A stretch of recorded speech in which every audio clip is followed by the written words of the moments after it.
नमस्कार दोस्तों। जय श्री बना जी। आज फिर हम आपके सामने एक और वीडियो लेके आ रहे हैं। ठीक है, ये एक बच्चे की फ़ोटो है। इस फ़ोटो के आधार पे भी हम कैलकुलेशन करेंगे और सेकंड ऑप्शन आपके इस बच्चे की कुंडली भी हम सामने लगाएंगे, तो आपको दिखाएंगे प्रत्यक्ष और प्रमाण में क्या चीज़ों का फ़र्क होता है। सबसे पहले इस बच्चे की कुंडली में प्रेजेंट टाइम अगर हम देखते हैं तो इस बच्चे की कुंडली का date of birth, time of birth और प्लेस ऑफ बर्थ जो भी है वो हम आपके सामने बता नहीं सकते, लेकिन फिर भी हम आपके सामने क्लियर करते हैं। तुला लगन की ये कुंडली है। तुला लगन का मालिक शुक्र है और शुक्र प्रेजेंट टाइम जो है गोचर में जहाँ पे भी चल रहा है, लेकिन बाय बेसिक पॉइंट के ऊपर देखा जाए, जो लगन कुंडली का मेन बेस होता है, वहाँ पे शुक्र इनका बुध के साथ षष्ठ भाव में है। तो षष्ठ भाव में शुक्र और बुध का कॉम्बिनेशन है। यहाँ पे बुध कुंडली में नीच का और ऊपर से शुक्र उच्च का होता है। तो यहाँ पे अगर कैलकुलेशन देखा जाए तो लगन का मालिक शुक्र षष्ठ भाव में उच्च का और द्वादश यानी कि 12वें घर का मालिक बुध कुंडली के षष्ठ भाव में नीच का। अब इनकी कुंडली में देखा जाए तो राहु और केतु जो हैं वो तृतीय और 9th हाउस में बैठे हुए हैं। अगर डिग्री के अकॉर्डिंग देखा जाए तो नो डाउट है इनकी डिग्रियां भी राहु और केतु की जो है वो काफ़ी हद तक सॉलिड है। ये दोनों वक्री ग्रह हैं और शनि इनकी कुंडली में चतुर्भाव में मकर राशि में बैठा हुआ है, जो कि सीधा ही अपनी 7वीं दृष्टि से टोटल इनके प्रोफेशन हाउस को देख रहा है। तो बात क्या है, इसकी कुंडली में देखा जाए तो चंद्र गुरु 11वें घर में है, लेकिन बिल्कुल उनके ऑपोजिट 7वीं दृष्टि पे मंगल वहाँ पे है। तो बृहस्पति और चंद्र एक अच्छी एजुकेशन भी देते हैं, लेकिन 11वें घर में बैठा हुआ बृहस्पति और चंद्र की दृष्टि अगर पंचम भाव पर मंगल के बैठे होने पर वहाँ पड़ती है तो नेचुरली पंचम भाव बुद्धि का कारक है। तो वहाँ पे जो बच्चे की बुद्धि है जो है ना, वो बहुत ही ज़्यादा मतलब गुस्से वाली, इरिटेट करने वाली और इन चीज़ों को प्रभावित करती है। इनके साथ साथ अब मैडम कंचन आपको कुछ बताएंगी इस कुंडली के बारे में। जी देखिए, इस कुंडली के अकॉर्डिंगली इनके लगन का मालिक शुक्र उच्च का है और 7वें घर में जो सूर्य है वो उच्च का है। दोनों आपस में अधिशत्रु हैं। जब दो प्लैनेट्स अधिशत्रु उच्च के बैठे हुए हैं तो ऐसी स्थिति में दोनों बहुत बुरी तरह मार मारते हैं, क्योंकि एक 7वें लगन में का मालिक होकर उच्च का है और दूसरा सूर्य जो है वो 11वें भाव का मालिक होने पर उच्च का बैठा हुआ है। ऐसी स्थिति में बुद्धि स्थान में जब भी मंगल आ जाता है तो वो क्रूर यानी कि हमारी सोच को बहुत ज़्यादा वास्ट कर देता है, लेकिन वास्ट होने के बावजूद गलत सोच जल्दी डेवलप होती है, क्योंकि यहाँ पर राहु तीसरे में बैठे हुए हैं। तो तीसरे घर में बैठे हुए राहु अक्सर ऐसे पर्सन को किसी भी तरह से अल्कोहलिक या नशे का आदी भी कर देते हैं। जब छठे घर में बुध और शुक्र का मेल होता है तो वो भी कुछ गलत परिस्थितियां और कुछ ऐसी आदतें इंसान के अंदर डेवलप कर देते हैं जो कि एक नॉर्मल लाइफ में बेटर नहीं मानी जाती। वैसे तो चंद्र और बृहस्पति जब एक साथ पंचम भाव को देखते हैं तो एजुकेशन बहुत अच्छी रहती है, लेकिन मंगल का पंचम में होना इस योग को कहीं ना कहीं कटाक्ष कर रहा है। एजुकेशन अच्छी जाने के चांसेस हैं, लेकिन फर्दर फ्यूचर लाइफ में एजुकेशन के प्रॉपर बेनिफिट्स ऐसे पर्सन को नहीं मिल पाते। दूसरी चीज, जब राहु तीसरे भाव में और 9वें भाव में केतु आ जाता है तो ऐसा पर्सन अक्सर आउट ऑफ कास्ट अफेयर में चला जाता है, जो कि सोशल लाइफ में अच्छा नहीं रहता। ऐसा पर्सन बार बार अफेयर में धोखा भी खाता है और ये चीज उसको गलत रास्ते पर ले जाती है। सूर्य उच्च का होने पर पत्नी स्थान में बैठा है और व्यवसाय टू व्यवसाय का स्थान जो है वो भी सप्तम है। तो ऐसी स्थिति में उच्च का सूर्य दोनों ही स्थितियों में हमें जलन पैदा करता है। ऐसे पर्सन की जो वेडिंग लाइफ होती है वो सक्सेसफुल नहीं रहती और बिजनेस में भी वो सक्सेस नहीं हो पाता। हाँ, अगर कहीं इनकी कुंडली में मंगल और बृहस्पति एक साथ कुछ अच्छा देने को एग्री हो जाते हैं तो उन स्थितियों में ऐसा पर्सन गवर्नमेंट जॉब में जा सकता है। प्रेजेंट इनकी कुंडली में चंद्र की महादशा और राहु का अंतर चल रहा है, जो कि बेटर नहीं है। अब हम इसके साथ साथ क्या करेंगे, इनकी फोटो के अकॉर्डिंगली ऑरा स्कैनिंग करेंगे और प्लैनेट्स के साथ कॉम्बिनेट करके आप लोगों को बताएंगे कि कौन कौन से प्लैनेट्स ऑरा के साथ दोनों चीजें क्लियर करते हुए क्लियर करेंगे कि इनके डिस्टर्ब हैं और उनको किस तरीके से पॉजिटिव किया जा सकता है। प्रेजेंट टाइम इनकी जो है कुंडली में दशा जो चल रही है वो चंद्रमा की दशा चल रही है। चंद्रमा इनकी कुंडली में कर्म स्थान का मालिक है, तो कर्मेश की दशा के अंदर राहु का प्रत्यंतर चल रहा है और राहु का प्रत्यंतर जो है वो अभी तक इनकी कुंडली में करीबन 1.5 से 1.25 साल तक और रहेगा। तो नेचुरली ये 1.5-2 साल तक इस बच्चे की लाइफ में मतलब काफ़ी प्रॉब्लम्स जो हैं वो आती रहेंगी। तो इस कंडीशन में हम डाउजिंग पे भी देखते हैं तो देखा जाए तो इनकी कुंडली में बुध और शुक्र का कम्बिनेशन, सूर्य का सप्तम भाव में बैठना पत्नी और व्यवसाय दोनों के लिए माइनस, और साथ में राहु और केतु की कंडीशन जो है नवम और तृतीय भाव में है तो वो भी माइनस है। तो यहाँ पे अगर हम कैलकुलेशन कीजिए तो वहाँ पे एक ही कंडीशन आती है भी ऐसे पर्सन की कुंडली में चंद्रमा दूषित हो गया क्योंकि राहु की दशा साथ में है, प्रत्यंतर राहु का है।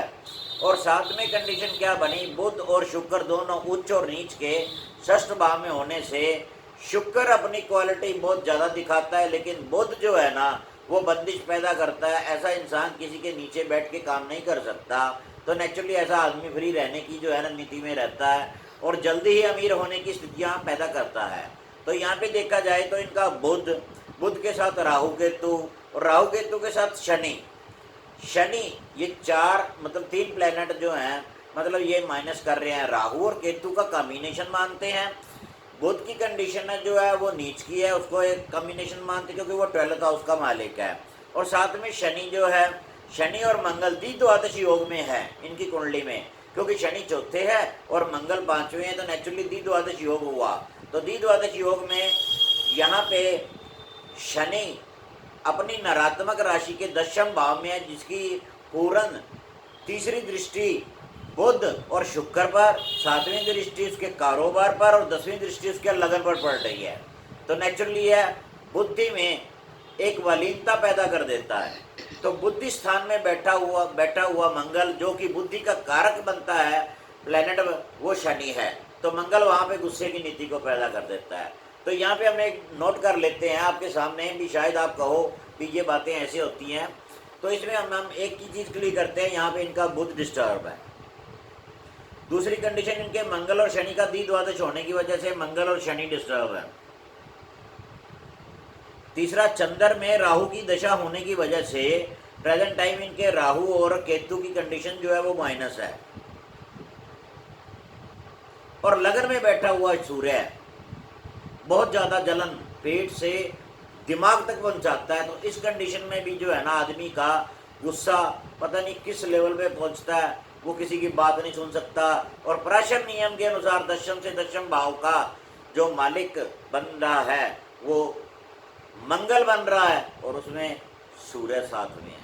मंगल में भी अग्नि है और सूर्य में तो आप जानते ही हो अग्नि है। तो नेचुरली हमने यहाँ पे प्लेनेट निकाले, बुध, मंगल, शनि, राहु, केतु और सूर्य। अब ये इस बच्चे की फोटो है जो मैंने आपको पूरी दिखा नहीं पाऊंगा, ना इसका नाम बता पाऊंगा। कुंडली में हमने इसको नोट कर लिया, शायद आप भी अपनी डायरी पे नोट कर लीजिए, क्योंकि हमें लोग गलत बता देते हैं भी नहीं ये फ्रॉड है। ये फ्रॉड नहीं है। तो सबसे पहले मैं इनकी कुंडली में चेक करूंगा भी इनकी पॉजिटिव एनर्जी क्या कहती है। तो सबसे पहले हम इसकी फ़ोटो के ऊपर अपना डाउजिंग का सिस्टम अप्लाई करते हुए इनकी जो है ना पॉजिटिव एनर्जी क्या बोलती है वो भी दिखाते हैं आपको। क्योंकि नेचुरली इतने प्लैनेट अगर डिस्टर्ब हो तो इंसान के अंदर नेगेटिविटी और पॉजिटिविटी दोनों की स्थिति अप्लाई होती है। तो नेचुरली सूर्य बहुत ज़्यादा पॉजिटिव कर रहा है, लेकिन वो एक गलत तरीके से पॉजिटिव कर रहा है। तो यहाँ पे हम इनकी डाउजिंग की कंडीशन को देखते हैं तो इनकी पॉजिटिविटी क्या बोलती है।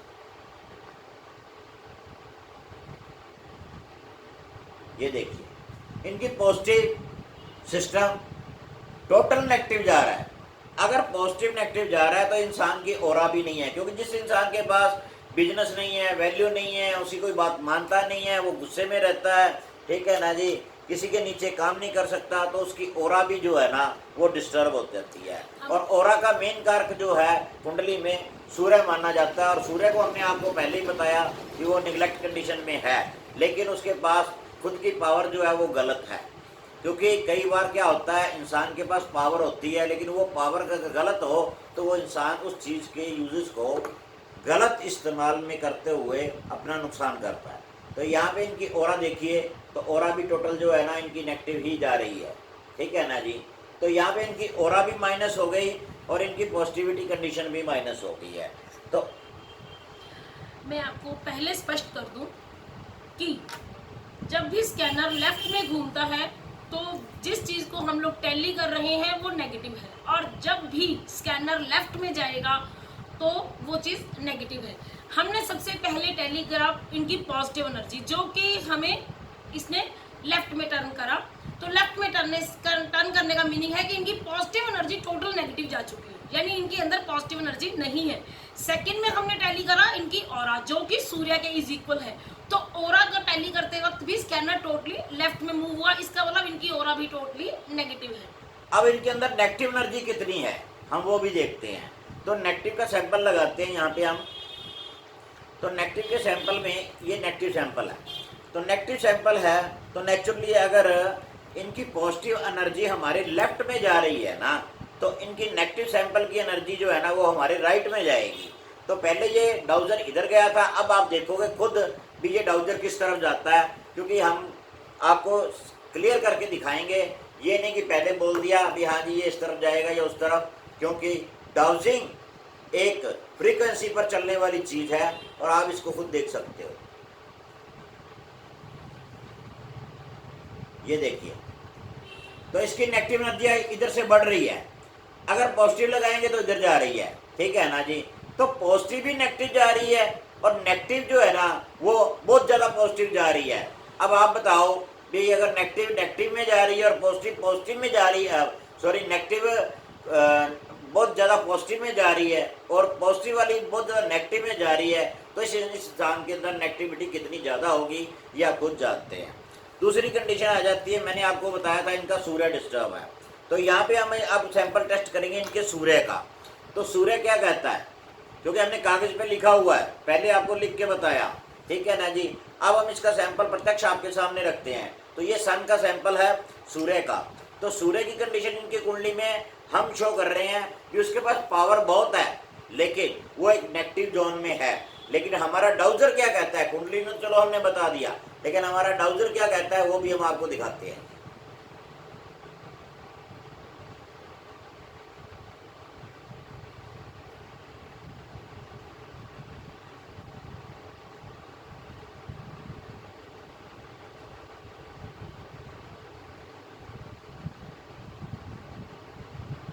सूर्य भी इनका जो है अपने पास एनर्जी लेके जरूर बैठा हुआ है, लेकिन वो नेगेटिविटी में है। नेगेटिविटी में होना भी इनके लिए माइनस है। अगर ये अपने सूर्य को पॉजिटिव कर लेते हैं तो नो डाउट सूर्य इनको बहुत बड़ी जिंदगी में सफलता दिला सकता है, इनकी वैल्यूएशन बढ़ा सकता है, इनकी ऑरा बढ़ा सकता है, इनकी पॉजिटिविटी बढ़ा सकता है। तो इसके बाद हमने आगे टैली करना था इनका राहु। हमने ये भी बोला था इनका राहु और केतु दोनों डिस्टर्ब है। तो यहाँ पे हम सैंपल पहले लगाएंगे राहु का। तो राहु की कंडीशन इनके तृतीय भाव में है, जो कि हम एक चीज को क्लियर कर रहे हैं कि किसी अल्कोहलिक सिस्टम में है।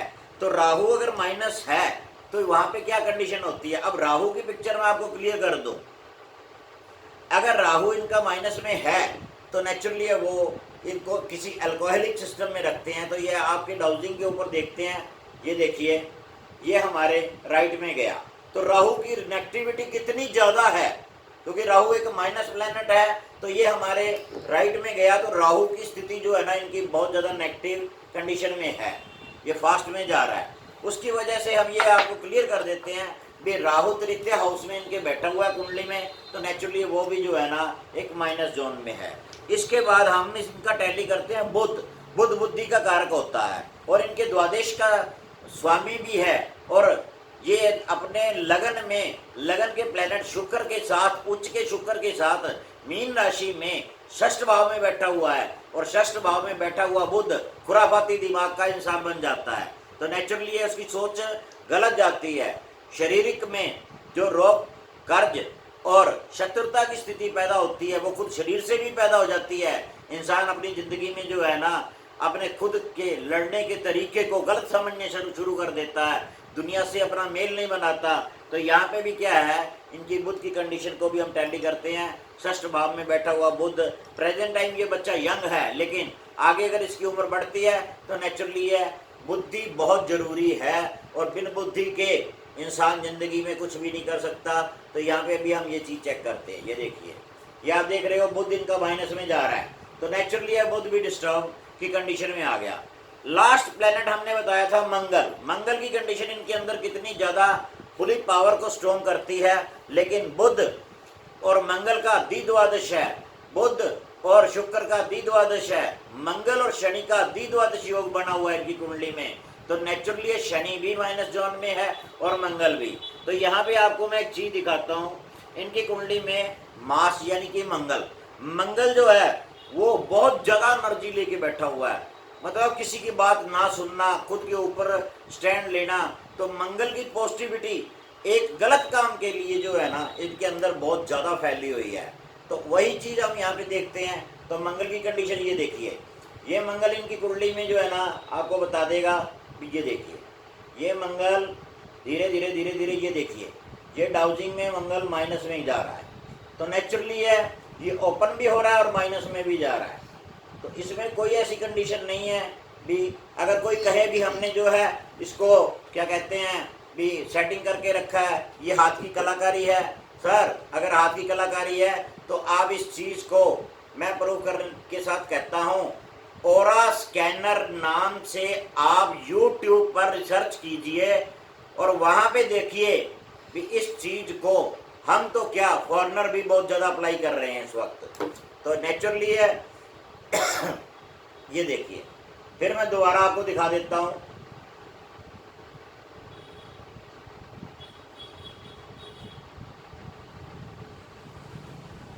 अब मंगल की फ्रीक्वेंसी भी आपने देख ली। अब आ जाती है इनके उनके ऊपर कुंडली के ऊपर शनि की। तो यहाँ पे मैं शनि की भी स्थिति आपको दिखा देता हूँ। शनि इनको किसी के नीचे काम नहीं करने देता, जिद्दी बनाता है। शनि देर दूर तक कार्य करने की नीति में जो है ना डिले पे डिले करता है और चौथे भाव में बैठता है। चतुर्थ भाव माँ का होता है, लेकिन उससे प्रॉपर सीधा ये अपना सतवीं दृष्टि से फादर को देखता है। तो चतुर्थ भाव में बैठा हुआ शनि मदर और फादर के लिए भी सुख का कारक नहीं होता।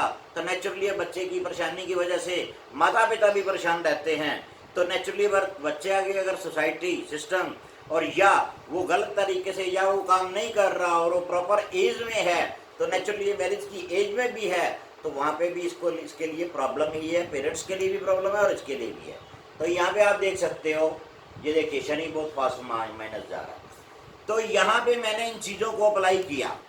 अब मैं आपको एक चीज़ बताता हूँ। चलो शनि में इनका लगा रहने देता हूँ, ओके शनि इनका लगा रहने देता हूँ। और इनके 7 चक्रों में जो है ना रूट से लेके सहस्त्र चक्र तक जो 7 चक्र हमारे शरीर में होते हैं वो बैलेंस करते हैं इंसान को। और उसके बैलेंस की कंडीशन जो है ना अप एंड डाउन होती है। ग्रीलियन कैमरे से इनकी स्थिति को बहुत ज्यादा देखा जा सकता है। ये एक साइंस प्रक्रिया है, ना कि ये एक धोखे वाली। बहुत से लोग कह रहे हैं ये धोखा है, मैं नहीं मानता। अगर आप पढ़े लिखे हो, अगर एजुकेशन हासिल की हुई है और इस चीज को आप अगर जानते हो तो डीपली इस चीज को देखना। अब मैं आपको एक चीज बताता हूं, इनका सहस्त्र चक्र यहाँ पे ईश्वरी कृपा इनको मिल भी रही है या नहीं, लेकिन जब इतने प्लेनेट माइनस हो तो ईश्वरी कृपा नहीं मिलती। तो यहाँ पे हम शनि के सैंपल को निकाल के इनके क्राउन यानी कि चक्र, सहस्त्र चक्र, जो भी लोग इनके बारे 7 चक्रों के बारे में जानते हैं उनसे पूछ के देखना सहस्त्र चक्र क्या होता है। ईश्वरी कृपा, जब सभी प्लेनेट माइनस हो तो सहस्त्र चक्र जो है ना वो काम नहीं करता। तो नेचुरली है अगर सहस्त्र चक्र इनका काम करता होगा कितने % काम करता होगा तो वो राइट में जाएगा या प्रॉपर ऐसे खुलेगा, अगर नहीं काम करता होगा तो लेफ्ट में, अगर बिल्कुल म्यूट हो गया तो बिल्कुल ही नहीं काम करता। तो अब सहस्त्र चक्र इनका हम चेक करते हैं।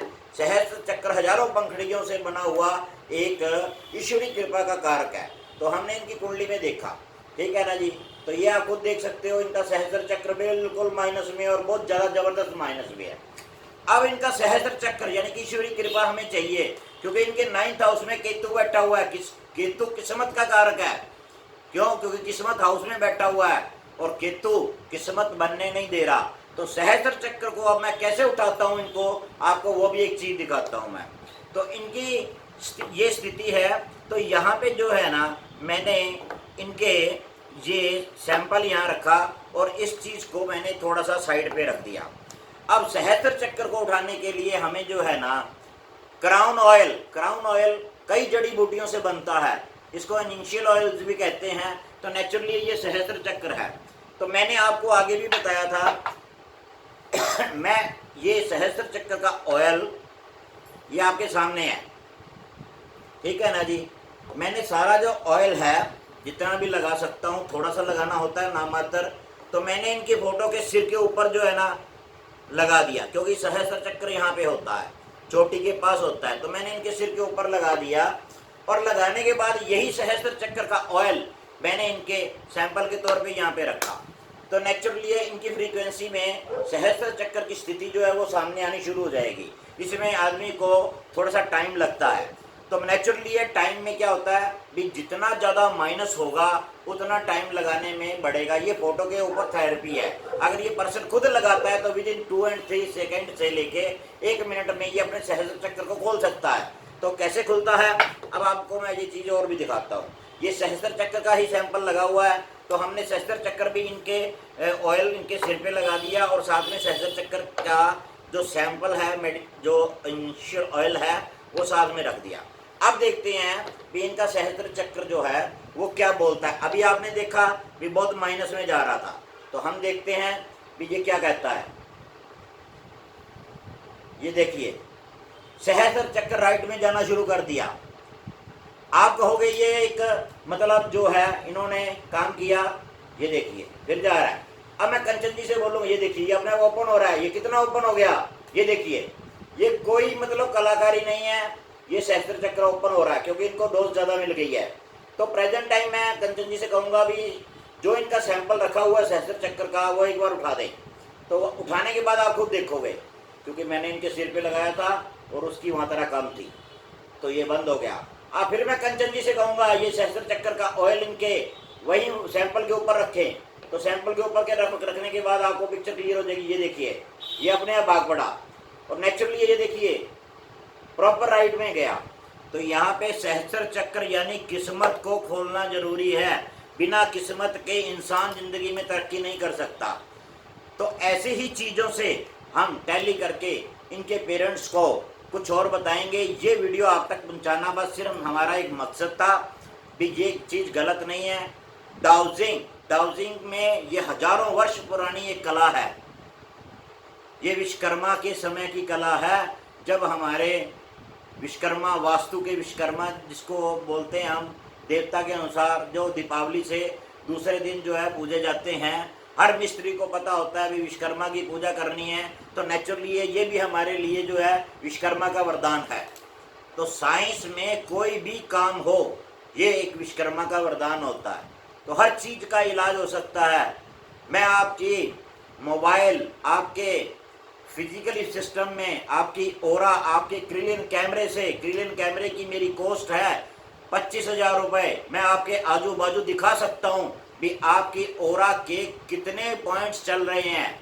येलो है, रेड है, ग्रीन है, ब्लू है, इन चीज़ों में कितने चक्कर चल रहे हैं। अगर किसी भी चक्कर के बीच में हल्की सी ब्लैक लाइन आ रही है तो ये आपको क्लियर कर देगा भी आज से 8, 10 या 12 महीने बाद इस चक्कर की ये प्रॉब्लम आएगी और इस चक्कर से ये बीमारी पैदा होगी।